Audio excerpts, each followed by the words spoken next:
Bethany Manktelow here. Welcome to our Millwall fan show with some new voices, but the same focus. Just everything Millwall. Enjoy! Well, welcome to the 25-26 series of Millwall No One Likes Us Talkings, our Millwall fan show. I'm your host, Eamonn Barclay, and with me I have the No One Likes Us Talking team of Steve Warren. Hello, Steve. Hi, Eamonn. How you doing? I'm good. Dave, hello to you too. Hi, Eamonn. That was Dave Hart. I nearly forgot his surname. And Stan, the man Godwin. Hello, Stan. All right, mate. How's things? Cool. Anyway, let's see what's coming along. Not everybody likes them, but they don't care. Well, the club have had some great signings, and so have we. Mia Lockett, a Millwall Lioness, and a long-time Millwall fan, Andy Pettman. Well, we'll all look forward to hearing them on our shows in due course. Well, say hello to our altered format too, guys, and let's hear what you think about that afterwards. But in the meantime, let's hear from our sponsor, G&M Motors. Hi, this is Jess Tuffield from G&M Motors. Operating from a modern and purpose-built facility in Milton Road, Gravesend, G&M Motors offers a complete range of new Honda cars and services. As well as new Hondas, we have an extensive range of used cars, including ex-Motability cars from a variety of manufacturers. Specialising in new Honda cars, G&M Motors has been retailing quality new and used vehicles to the people of Kent and South East London for over 4 decades. We have been a Honda dealership since 1972 and are the country's longest serving supplier of this renowned marque. Conveniently sited just 2 miles from the A2, 10 miles from the M25 and Dartford Crossing, visitors to our showroom are assured a warm welcome from our experienced and friendly staff. Our facilities include an on-site workshop capable of providing full vehicle servicing and repairs, as well as an extensive parts department offering genuine Honda parts and accessories. The expertise of our skilled mechanics is not limited to just Hondas, but extends to most makes and models of motor vehicles. Whatever your motoring needs, visit us at G&M Motors today.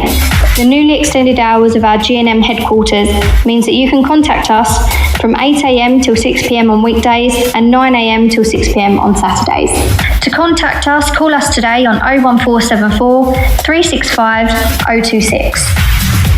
Thank you, Jess. Debbie Julian's here. Don't forget to call Jess on 01474 81 3562. G&M Motors have been dear friends with the Julians family for over 4 decades now. From my dad Lenny to me, Debbie, Lions together. I'm your host, Eamonn Barclay, and with me I have the No One Likes Us Talking team of Steve Warren, Dave Hart and Stan Godwin. Many thanks to our sponsor, G&M Motors. Why not go and check the Hondas out and see what else they have on site at Gravesend? Nicknamed the Lioness, our first guest is an ardent Millwall fan. She is also a professional English Muay Thai fighter and trainer from Orpington. She competes in the A-class 50-51 kilogram and holds many titles, and she has fought all around the world. Let's say welcome to Grace Spicer. Hello, Grace. Hello, you all right? Thanks for having me. Well, we're delighted, absolutely delighted. And the Hello, other, Grace. Oh, we're going to say hello to you as well. That's good. Evening, Grace. Hello, you all right? Yeah, We're good here. yeah. That's Andy, isn't it? So I always think that's a good thing. Anyway, Grace, we're delighted to have you join us on the show. I first met you in the executive lounge at the Den a couple of seasons ago. I was in the company of Dean Wilson and Brian King. And an absolute legend. The absolute legend, the old King. He liked that. He listens to this. Does he? Yeah. And at last, we have got you on the show. Can you briefly tell the listeners about your titles as a Muay Thai fighter? I'm a Muay Thai fighter. I'm professional. I've had 36 fights. Muay Thai, if you don't know, it's like you can kick, knee, elbow, like no protection, just a mouth guard. I've got 5 titles. I've got English, ISKA in Southern Area. That's how I started. And then from there I progressed. I've then got the WBC, which is like seen as one of the best. I've got British in that, and I've got international. I thought the best girl at the time for my international one, so that was a big win. And I recently won the IKF world title, and I'm fighting for WMO title, the world title, in 1st of November. And where's that going to be? It's going to be near Manchester. Well, we might get a bus up there. You never know. I'd love that. Yeah. Thanks for that. Wow, you've done some, I tell you. Yeah. Yeah, it's been a mad journey, really. Yeah. Stan to talk to you in a minute. Yeah, right. What's your grace? It's Stan Godwin here. Known as the Lioness, it makes me curious. How did you find your way to follow Millwall? Was it an option or your destiny? And does the nickname exist as a tribute to Millwall? Yeah, so the Lioness is definitely because of Millwall. 100%. And I've also got a Lioness on my shoulder for Millwall. And I just love it when he gets called out to the ring. I think it's a good name anyway, but obviously just being a Millwall fan, it just gives me that extra buzz when I hear it. And I'm a Millwall literally because of my dad and my big brother as well. Obviously coming from South London, you've only got, I feel like you should always support a local team anyway. You've got a choice of a few around here, but it's been Millwall pretty much like from a dad, and it's either that or don't like football really. Well, we're glad you do, actually, I think. Yeah. But I've been a season ticket holder since I was I think 8. Wow. Yeah. Well, we won't ask how old you are now. So anyhow, Dave will talk to you. Cool. Hi, Grace. It's Dave Hart here. Hello, you're right. Yeah, I'm not too bad. Since you followed the Lions, who would you say has been your most outstanding player and why? Do you know what? It's hard to pick one player. I feel like I've got a favourite player in each position, probably. I know what you're saying. My one, if I'm going to give one outstanding player, it's got to be Robbo for me. Paul Robinson. I was a defender when I played a bit of football as well, and I played centre back. So I think you do gravitate to whoever plays your position. But for me, Robbo obviously captained us for years, came through the youth academy, and you could just tell how much he loved the club when he played. You know, like he went in 100% every tackle, every header, and you could just tell how much he loved the club and just being at Millwall. And obviously he's still involved now. He's at the coaching staff. And I've actually met him a few times, and he's the nicest guy. He's played golf with my dad, and he's just such a nice guy. And I've actually got the boot from 2010 when we went up Wembley when we beat Swindon. The boot where he scored that goal. We've got one of the boots anyway in my house in like a big frame, and a picture signed by him. So yeah, it's got to be Robbo for me. Oh, yeah, good choice. I mean, I've met him a few times myself, and I hope you've got the boot that's actually touched the ball. Yeah, that's the one. Well, how bad's that then? I think that's good. Yeah, I'm not selling it either, so I don't want anyone. No one's giving me offers. Oh, well, we'll send Chris Bethel round, he will. Yeah. Hi, Grace. It's Steve here. Hello, you're right. Hi. What do you think of the squad that Alex Neil's amassed for the season ahead? Like the potential key players and the sort of whether we'll get promotion or not? If I'm honest, I think Alex Neil has done an amazing job since he's come into Millwall. I think he's made the players believe as well, we are a top side and we should be up there. Every interview I see of him, every time I watch, the insights where you see him talking in the changing rooms, I think he's just got such a good presence about him. He explains everything so well. And every time you hear any of the players talking, when a little video goes up, they've all got good stuff to say about him. And that's not always the case, And if the players are happy, you just know that they're going to play better. He's made some cracking signings as well. Like this crucial and kept some crucial players that like Tanganga. I'm so happy we've kept him. I really didn't think we was gonna. Ivanovic, I know loads of teams were after him, so I think keeping them two players is massive. Tanganga and Coops at the back, I think they work together so well, and I generally think Tanganga's probably one of the best defenders in the whole league. So he obviously wanted to keep playing for Alex Neil. That's what I read. So I think he obviously the players all respect him, and that's a massive thing. But yeah, we've made loads of great signings. I think that Alfie's class. We've kept obviously got Josh Coleman back. For me, I'm buzzing that we got that Zach Sturge back. Yeah, I think he was like. I went to Burnley last game in the season, and I actually said to my brother, "I'm gutted. He's like, I don't think we're going to like keep like he's not going to stay. Like he's so good." So when we completed that one, I proper was buzzing. I think he's a great player. So yeah, we've got like a few coming, haven't we? Like I'm gutted we've lost Saville, but we've got that Massimo coming in, and he's apparently meant to be class. I've seen a little bit of video of him, and he'll be great to be there when Saville's not there now. And the young players that we've got as well, really, like when you look at the team, like Bangonga Williams, I really rate him. I think he could be like a really good player. That Negley as well. Yeah. I know he got injured, but I feel like he could. Like I'm excited to watch him as well. I think he's going to be good this year. Yeah, same. I think if he stays injury free, he could be amazing. I haven't seen much of that Grant that we've got, but all I've done is read really good things about him.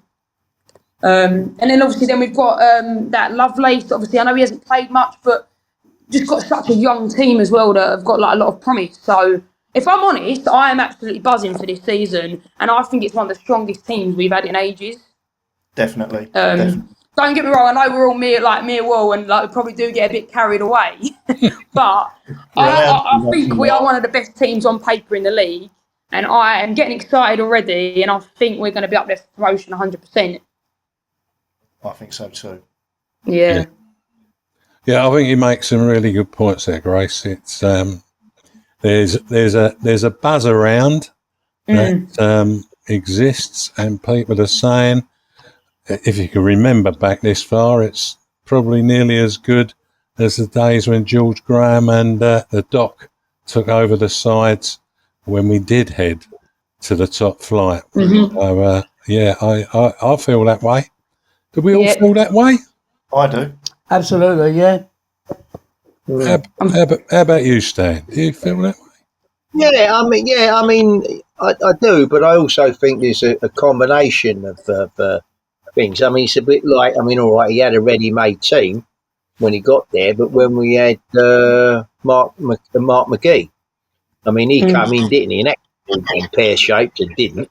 And, you know, and it just went, and that season just went like a dream. And it's the same sort of thing, isn't it? You just get these feelings, and yeah, I mean, you know, and I honestly didn't think at one point we would get Alex Neil as the manager, because he'd been at a previous club. He got into this argument about who was going to buy the players. He was insisting that he was going to do it, and the club, I think it was Stoke, give him the right to do it. And then for whatever reason, it all went pear-shaped, so they elbowed him.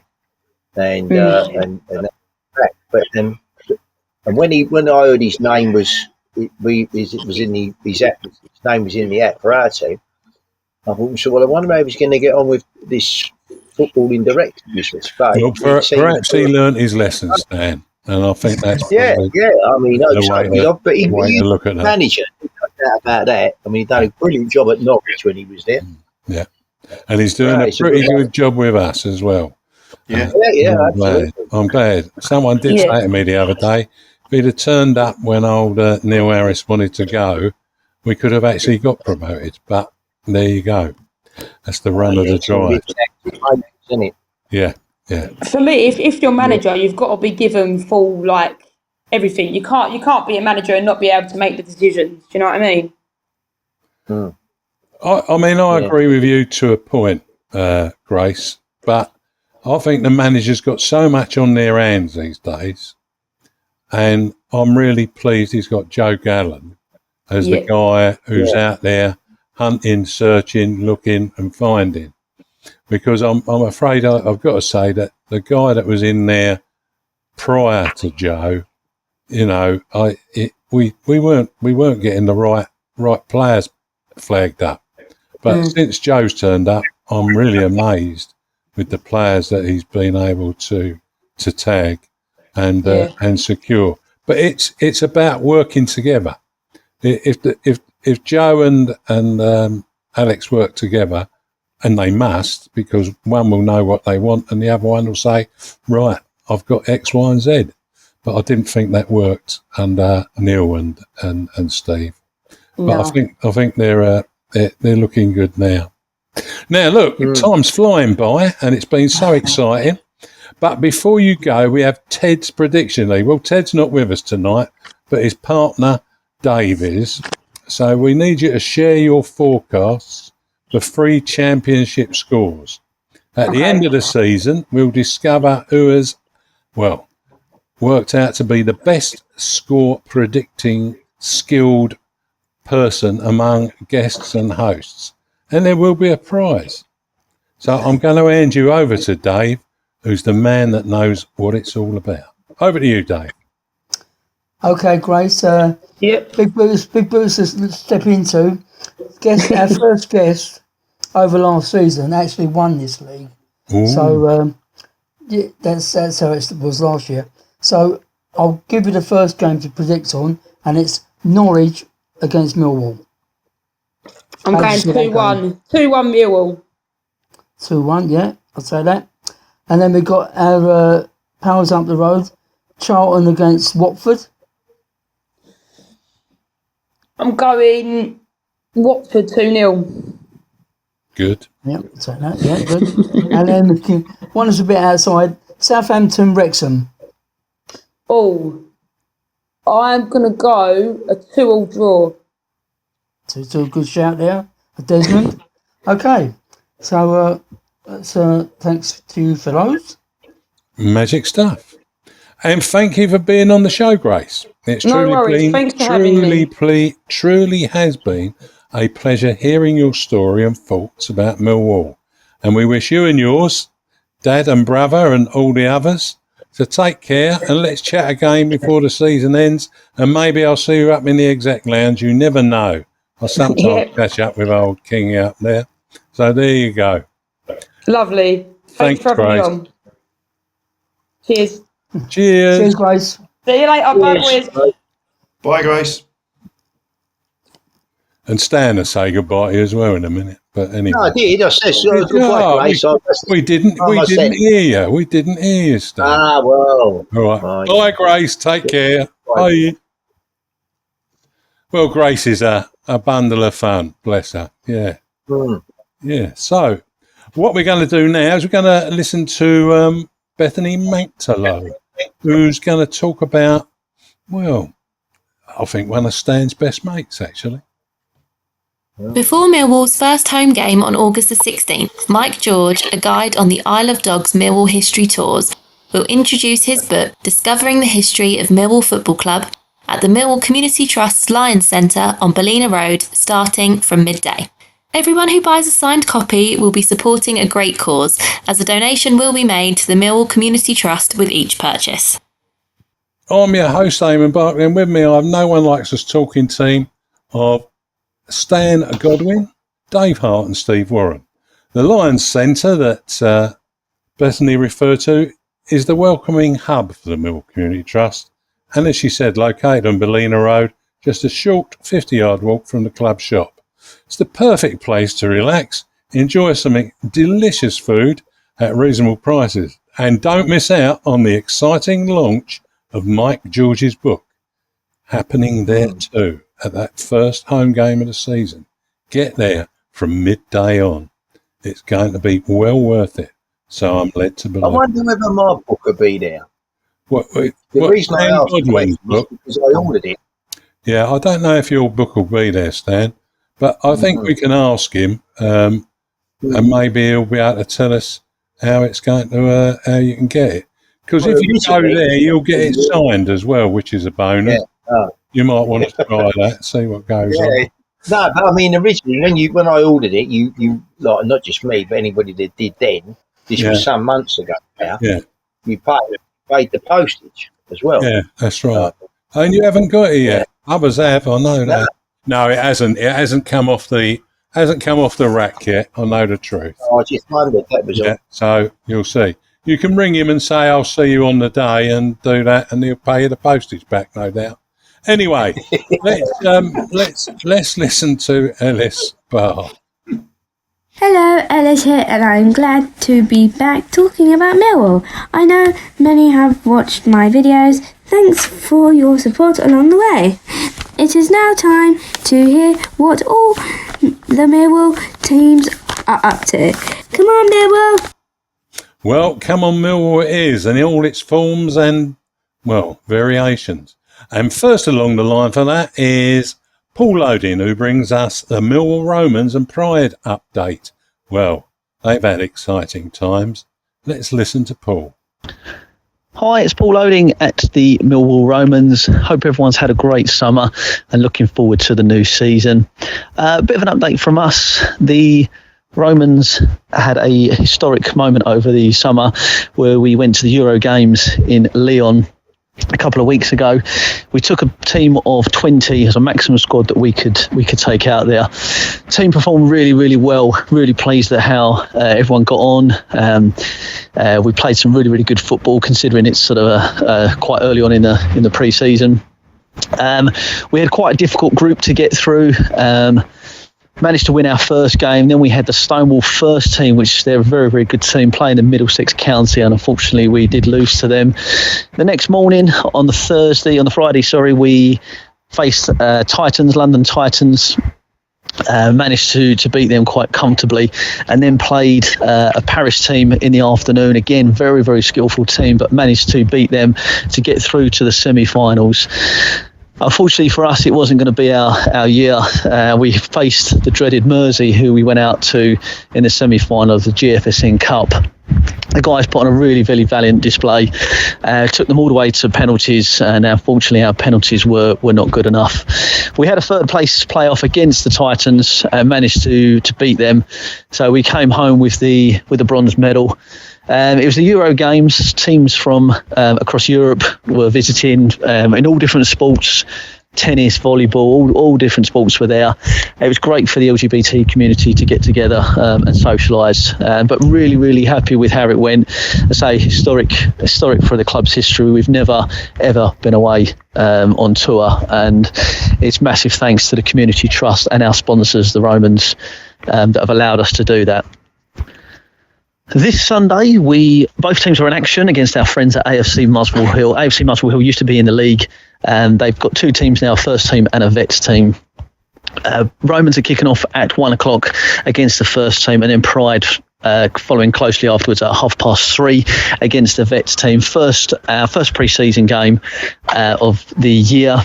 With further games hopefully to follow in the coming weeks.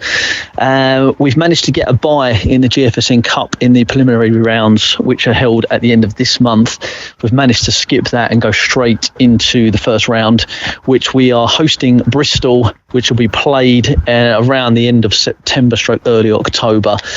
We have played Bristol before. We're quite confident this year in the Cup. So that's a good, really, really good draw for us. And this week's predictions, Norwich Millwall. I'm going to say Millwall are going to nick that 1-0. For Charlton Watford, I really don't want to see Charlton win, so I'm going to say it's Watford 3-0. I'm going to say, and Southampton Wrexham. Southampton, I think that's going to be a draw. Actually, it's going to be. I'm going to go 1-1 draw. Yeah, so the Romans been busy out in Lyon. Third place. Sound a bit like Spain there, really, didn't they? Won the World Cup out in South America, and then come back and come third in the European tournament. But I'm sure they'll perform well throughout this season, and they've got such a squad covering two teams. It's amazing. So the Lionesses have made 10 new signings. They've had a pre-season of wins so far, and they even emulated those other Lionesses in their last game by coming back from behind and winning. Now, their season starts at Ashford Town on the 17th of August, but they have got a friendly over at Chatham Town, where one of their former managers, Mr. Bonus, is in charge. So that'll be an interesting one for them.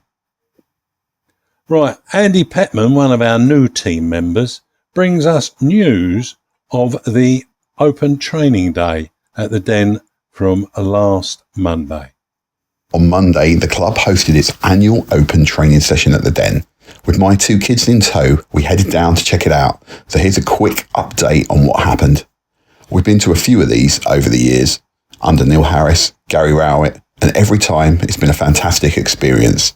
Not just for the kids, but I think the adults have been enjoying it too. This year, it didn't disappoint. The kids had an amazing time. Smiles from ear to ear. They managed to snap photos with almost all of the entire squad. And credit to the players. They were absolutely top class. Signing shirts, posing for selfies, chatting with everyone. They were just brilliant with the fans. Even when the questions got a little bit tricky. At one point, my 6-year-old son told Ivanovic very seriously that he had to score against Charlton in September. So no pressure there, Mihailo. Then my 11-year-old put Alex Neil on the spot, asking where he thought we'd finish this season. Instead, though, the manager flipped it back and asked him instead. And my son, well, he didn't miss a beat. I'll be happy with the playoffs, which Alex Neil then laughed off. All in all, it was a cracking morning. Loads of laughs, lots of memories, and a real reminder of the strong bond between the teams and the fans. If the season ahead is anything like this day, we're in for a good season. Well, that seems to be the feeling all round the place. And the players have ambition, and ambition can bring the best out of a team. Anyway, with the excitement building as we prepare to face Norwich this Saturday at 3 p.m. at Carrow Road, in our first game in the Championship this season, well, for me, the form book is thrown out the window. Doesn't exist. Both teams have recruited well, including a new manager for the Canaries. It's been 1968 since we last won there. And Stan, who wasn't in that team in 1968 that we thought, someone thought who it was? Oh, I forget now. I mean, Okay. Keith Weller was there. No, we won't go through the numbers, but some of our team thought someone else was playing in that side. But that's not the case. So anyway, on the bookies front, Norwich are evens to win, a draw is 9-4, and a Millwall win is 5-2. Not the odds I expected. So what do you all think? Are we hoping for a positive result, or could it go another way? Well, once again, I'll hand this over to the other man in Ted's Prediction League. Over to you, Dave. Okay, thanks, Eamonn. Right, I'll ask you your prediction for this game, Norwich against Millwall, Eamonn. Right, my prediction is 1-2. 1-2. And Steve, what's yours? I think we're gonna nick it 1-0, and Coleman's going to score. Coleman, right? Yeah. And Stan? I'll say 3-1 to Millwall. 3-1. That's a nice, tasty score. And I'll go with a 1-2. How do you think the other two games are going to go? I'll ask Stan first. Charlton Watford. I reckon that'll probably be a draw. I mean, say 2-2. 2-2, okay. Steve? I think that's going to be 3-0 to Watford. 3-0 to Watford. Eamonn? 2-0 to Watford for me. Oh, I like that. Oh, I suppose I'd better chip in with... I'll go 1-3. A 1-3. Okay, and that leaves Southampton Wrexham. So I'll ask Steve. What do you think? I think that's going to be 2-1 to Southampton. 2-1. And Stan? Well, I would say 3-1 to Southampton. 3-1. Eamonn? 5-3. 5-3. Yeah. It's going to be a big scoring game. Both sides are going to go for it. And I can see that being a cracker, as they say. Is Kevin Keegan managing both sides? Probably, yes. Well, I'm gonna go for a Southampton 2-1. Okay. And that concludes the voting of the panel, Dave. Yep. Thank you very much. And we thank you, Dave, for collating all of the results and the great job that you've done in the past and the great job that you'll do in the future. So, thank you. Our second guest is famed for his Facebook site, Millwall in Sicily, and his heavily weighted conversations with Ted Robinson about the Prediction League. Well, let's welcome the man who wanted to go to Manzies around the world if he had won the Prediction League last season. Yes, it's Nick Wide. Nick, hello. Hello to you. Hello, everybody. All right, Nick. Hi, Nick. Yeah. Hello there. No, that's good. You done well there. You got quicker responses than Grace Spicer did because she was on before you. But anyway, right. that's a bonus. You'll listen back to that. She's a very interesting young woman. Anyhow, Nick, it's great to have you join us, as I said. It must have been disappointing not to have topped the Prediction League last season. Has it left you with a resolution for this season? So left a nasty taste in my mouth, I tell you that. Oh, yeah. No pie and mash. Yeah. No pie and mash, yeah. I'm determined, assuming that Ted's going to be running it again, I'm determined to do better this season. Well, determination is nearly as good as, I suppose, having the appetite to have my man's pie. So, exactly. Yeah, I think those two work together for me, and I look forward to it. So over to the team now. Thanks, Nick. Yeah. Okay, thanks. Hi, Nick. It's Steve. Hello, Steve. Hi. You must be delighted with the TV coverage of Millwall as an overseas fan. Has it been more bearable with the access that it's given? To be honest with you, when Millwall are playing live, I don't watch the beginning because historically, Millwall don't do well when I watch them live. I was braver last season. I did see a few games live, and I think they quite sure they won more than they lost. Yeah, from memory they did. But historically, and my brother's the same actually, neither one of us will watch it live because it just gives them bad luck as far as I'm concerned. But no, the coverage has improved here in Sicily, there's no question about it. So I do get to see them. But apart from when I'm in England and I'll be watching a game there at Christmas, for example. But yeah, no, I'm happy that they're more frequent on the TV and whatever on the laptop. So yeah, I'm happy with that. I suppose you can use the app as well, because if you don't want to watch it live, you can still see full coverage on the app. That's right. Yeah, what I sometimes do when it's not on, obviously I'll watch a ticker tape, or I'll go onto one of the apps and get the live scores. Literally, the trouble is when Millwall playing the same time as everybody else, I tend to flick up and down and see how everybody else is doing and work out the league tables myself in my head and all that kind of thing.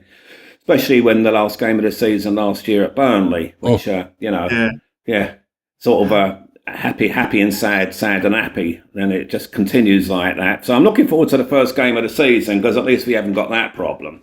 So win, lose or draw, well, I think they're going to win actually, but it's just an opinion. Stan Godwin here, Nick. What have you made of the? All right, what have you made of the acquisitions Alex Neil has made to date? And do you think that this side has the potential to match the team that Doherty managed and gain promotion to the top flight?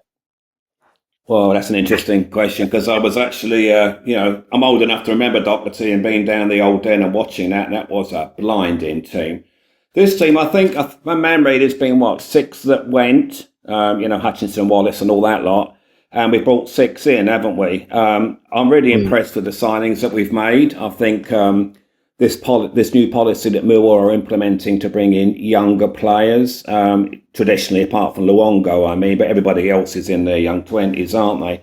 So, and Doughty especially, I was really happy to get him because I've seen him play, and he's going to be a tremendous Millwall player. He really is. I think that if Millwall's 2 strikers, if he can hang on to Ivanovic, I think that if Coleman stays injury-free, I think those 2 will score enough goals to get Millwall certainly in the top 6. I'd have to see them play a few games, maybe halfway through the season, to compare them to Doherty's team, which is probably the best Millwall team I've ever seen, Sheringham, Cascarino up front, etc., etc. But I'm very optimistic for the coming season. I think we do have the squad if they can stay injury-free, and I certainly think that we'll finish in the top 6, and I'm optimistic that we can get promoted. I really am. Hi Nick, it's Dave Hart here. Hello, Dave. You good? Yeah, I'm good, thank you. Very good. Good, right. Who do you think will be our key players in the season ahead, and what do you think of the ever-increasing use of substitutes from 60 minutes into the game?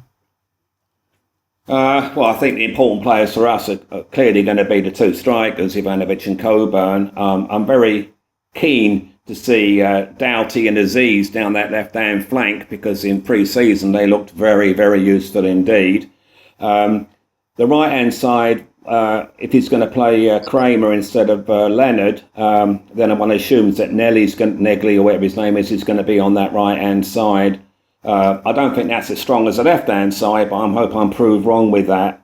The subs, 60 minutes, I think that, depending on how the game is going, I think the bench this season is going to be a lot stronger than what it was last season, because I think in every position that we've got now, we've got some serious competition for the places. I think the only exception to that would be Cooper's position at the left-footed centre-half position.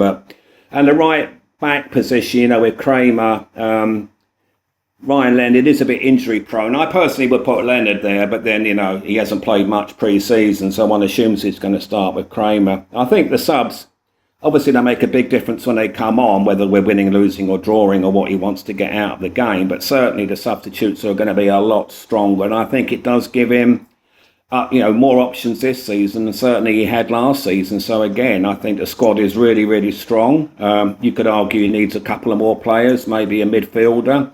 The only problem that I've really got is the backups to Ivanovic and Coleman. Who do you have? Nesbitt's injured, and we don't know what he's going to be doing. Is he good enough at the championship level? And we got Langstaff, who didn't do well last season, but then he hit a hat-trick in the friendly a week or so ago. So it'll be interesting to see. And also the players I haven't really seen yet, the likes of Lovelace and Kelly.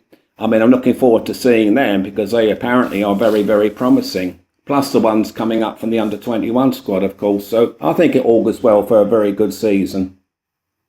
Yeah, I've got to agree with you on a lot of those positions and comments. I've got this thing about the second season that a player has with us being better than the first. I've been proved wrong on that, but most of the time you get a better judge of how the player's going to settle in.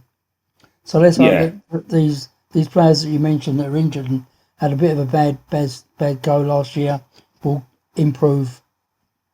Well, yeah, and I think they will, because I think, if someone does get injured or is out of form, we now have the capability of bringing somebody in. If Kramer gets injured, then you've got Ryan Leonard. And if Doughty gets injured, for example, you could put Brian in there, and so on and so on and so on. So, the only 2 issues really are the 2 strikers. Have we got quality behind them if one of them gets injured, or sold for that matter? God forbid. Yeah. It was interesting you said about Langstaff and his 3 goals the other night. I had an interesting conversation with Brian King about that and Jeff. Oh, yeah. Yeah, Jeff said that Millwall were playing out of their socks down at Sutton. And I said to Jeff, so what league are Sutton in? Can you tell me? And he went, well, it's not about what league they're in. They scored goals and they scored plenty. And I said, yeah, but when you're talking to a National League side, wouldn't our expectations be that anyway? And Brian King was in the same frame of mind. He said, no, come on, let's get real here. Sutton United, they could have blown it again last year, so let's not get excited about games like that. But generally speaking, and that last game that we saw at the Den last weekend, I thought that was a really class act. And I know it was Portuguese Premiership, which is not probably the best Premiership league in Europe, but there you go. No. Yeah, the thing with the pre-season friendlies, it always amazes me. I know they went to Spain for the week and everything. Yeah. Well, I mean, traditionally Millwall's pre-season friendlies are like Bromley, Welling. Now it's Sutton because of the Steve Morrison connection. And I mean, I don't think they're strong enough opposition pre-season. I really don't. I'm not suggesting we can get Man United or Liverpool down there, but I think we can do better. Yeah, I think we'll see more of abroad rather than we'll see more of people in the English leagues coming down. It's an expensive hobby for friendlies when you start to face a police bill. So there you go. Anyway, that's been great. Good conversation there. And now, great predictions. Well, thank you for coming on the show, Nick. Been fascinating listening to you. But here we go. Yeah. The championship games for this weekend, there's 3 of them. We'll come together to see the results and find out who amongst our amazing guests, and I'm expecting you to be one of those, host, panel and regular supporters, will be the best score predictor of the season. So I'm going to pass you over to Ted's buddy in all of this, Dave Hart. And Dave, away you go. Hi, back again, Nick. Yes, last season was a bit of a close thing at the end. So let's just hope this season is going to be a better one for you. So I'll start with the first game is obviously our Lions away to Norwich. And your prediction is? Norwich 1, Millwall 2. Yeah, I think that's because everybody can predict the same scores this season, so it's changed slightly. So that's I think that's quite a popular choice. The second game, obviously, is a local one again. Charlton against Watford. I think Charlton are going to get found out there, so I'm saying Charlton 0, Watford 2. Yeah, I'll take that. And of course, this one is a bit of both. Southampton against Wrexham. Yeah, I'm not a big fan of Wrexham. I actually hope they get relegated, but I'm sure they won't. But I think Southampton would beat them, so I'm going to say Southampton 2, Wrexham 1. Lovely. Thank you, Nick. And that ends the predictions from Nick Wyeth. Thank you. Nick, as I said, thank you for coming on the show. It's been fascinating listening to you, your thoughts, and we look forward to you joining us again, certainly in this season, and sending in your weekly audio predictions for the show, which we are very grateful for. And last but not least, all the best to you and yours, and I say bye now. Thanks very much, and bye-bye. Cheers, thanks, Nick. See you, Nick. Bye. Bye-bye. Well, lovely to hear from Nick Wyeth. Very good. We're going to take a break now and hear from Phil Coleman. Some of you may or may not know this, but if you've noticed the advert for the book that's being brought out by Mike George, the writer of the foreword is, in fact, our Phil Coleman. And this is what he has to say. Hi, Phil Coleman here. Millwall Football Club, since 1985, has had a remarkable history, sometimes not so good. From its starting point on the Isle of Dogs before moving south of the Thames to the old Den in Coldblow Lane, then to its current location in South East 16. The club has seen many moves from its original ground location, but the club's history and traditions survive to this day and are regularly celebrated. The stands at the new Den reflect that history with the Coldblow Lane end, the Barry Kitchener stand and the Dockers stand. Special days like the annual Dockers Day celebrate the history of the club with former players, former teams and former Dockers attending designated fixtures. Dockers back in 1885 and up to recent times were the lifeblood of the club. My great-grandparents and grandparents were born and raised on the Isle of Dogs where the club originated, and they moved to Woolwich where I was born. So myself and family have much in common with the club. As a fan from the early 70s, I've my own history with the club. I was fortunate enough to grow through the ranks from a schoolboy to the youth team to the reserves and the first team.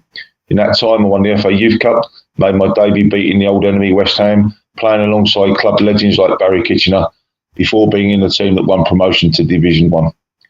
Also playing alongside my brother and other great teammates and under coaches and managers along the way. As a player in 1986, I had the honour to attend the club's 100th birthday celebration meal, and more recently, I walked the walk, or its proper name, the Millwall Heritage and History Tour on the Isle of Dogs. I did it alongside Mike George and Rob Woodford and a brilliant group of supporters, many I knew for years. The tour covered the sites, grounds, history of the club from its inception in 1885 up to when it moved to south of the river. I learned a heck of a lot about the club's history, how it was formed, who formed it, the original players and fans, the ground locations, their successes and how the club was run, as well as visiting the area where my family originated.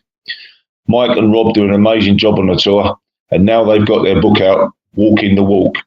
Their book is out from 16th of August and is a must for all you Lions fans.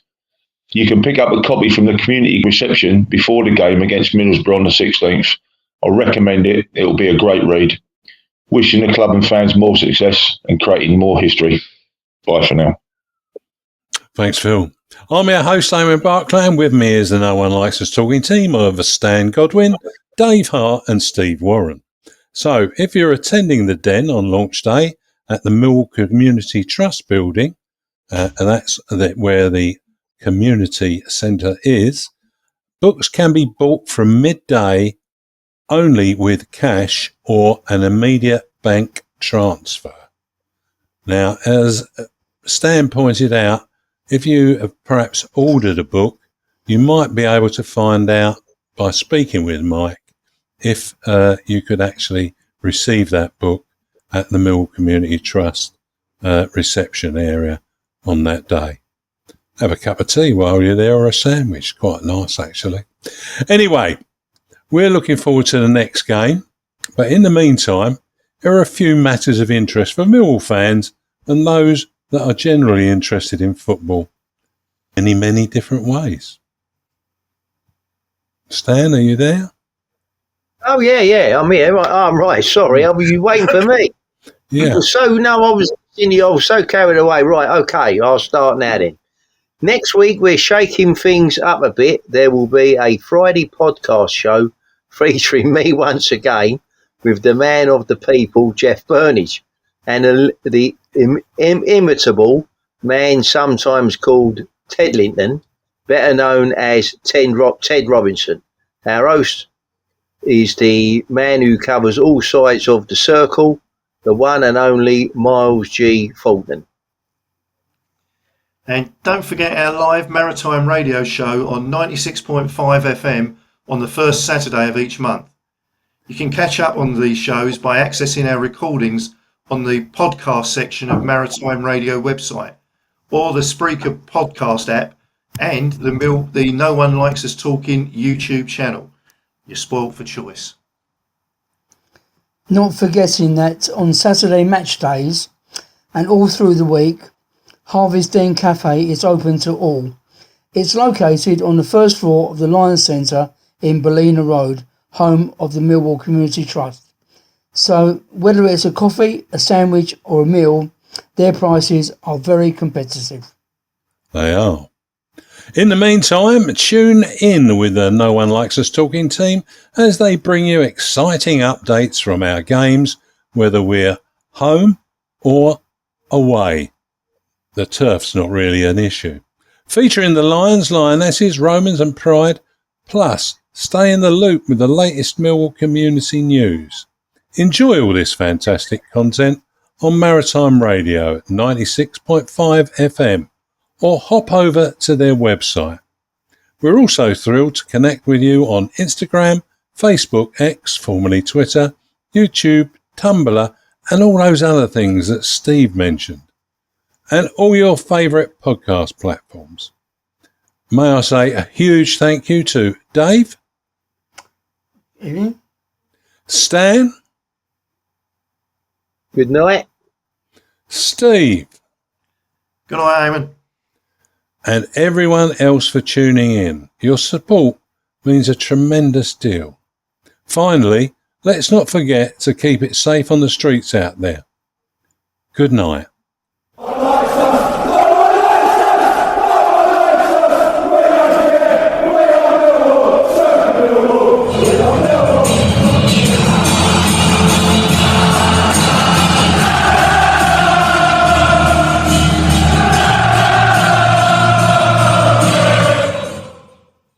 Our Millwall Fan Show is sponsored by G&M Motors of Gravesend, Honda dealers and much more. Thank you. Let's the best team in London, no, the best team of all. Everybody knows us, we're called Millwall. Yeah! Let them come, let them come. Let them come, let them all come down to the den. Let them come, let them come. We'll only have to beat them again. It's the best team in London, no, the best team of all. Everybody knows us, we're called Millwall. Millwall, let them come, let them come. Let them come down to the den. It's Saturday in Cold Blow Lane. We've all come down to cheer.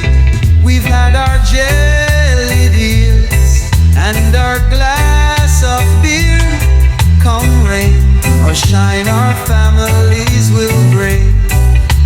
I'm blessed, and as the Lions run on the pitch, everyone will sing. And let them come, let them come. Let them come, Khalil, come down to the den. Let them come, let them come. We'll only have to beat them again. It's the best team in London, no, the best team of all.